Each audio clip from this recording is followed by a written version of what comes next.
परवर्ती प्रस्तुति रही नृत्यायन संगीत अनुष्ठान भंजनगर शिल्पी मान द्वारा राग वज्रकांतिर परिवेषण गुरु रविनारायण दास भंजनगर आसी आज एठारे शिल्पी माने परिवेषण करेंगे एवं परवर्ती काल में आम गुरु रविनारायण दास द्वारा एठारे एकक परिवेषण देखा पाइबू। तांको परिवेषण रही राग वज्रकांति कवि सम्राट उपेन्द्र भंजक द्वारा रचित कांत बिना रजनी सजनी। शिल्पी माने स्नेहालिसा मिश्र, अनीश मोहांती, प्रतीक्षा पाढ़ी, मीनाक्षी पाढ़ी, श्रद्धा सुमन बेहरा, ईशानी बिसोई, काली प्रसाद प्रधान, सावन नायक, आदर्श महाराणा एवं साधना महाराणा।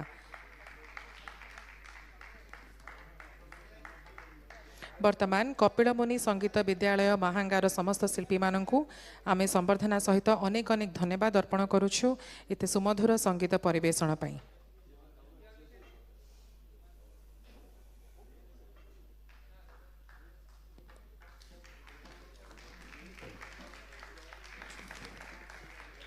समस्त शिल्पी मानकु धन्यवाद अर्पण करुछु एवं मंच को पुनर्बार आमंत्रण करिबु नृत्यायन संगीत अनुष्ठान भंजनगर गुरु नवीनारायण दास समस्त शिल्पी मानकु जांक परिवेषण रे अछि राग वज्रकांति कांत बिना रजनी सजनी।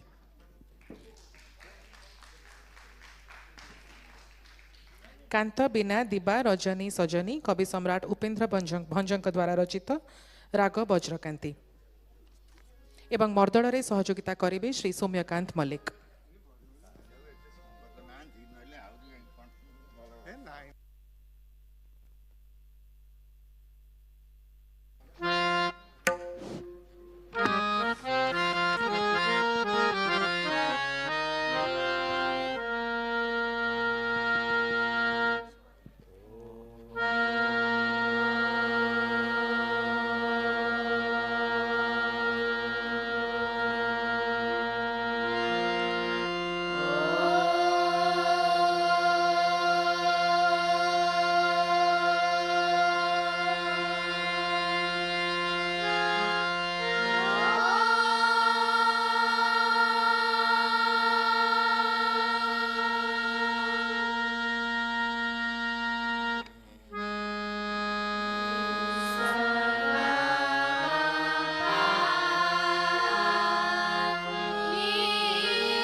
Saga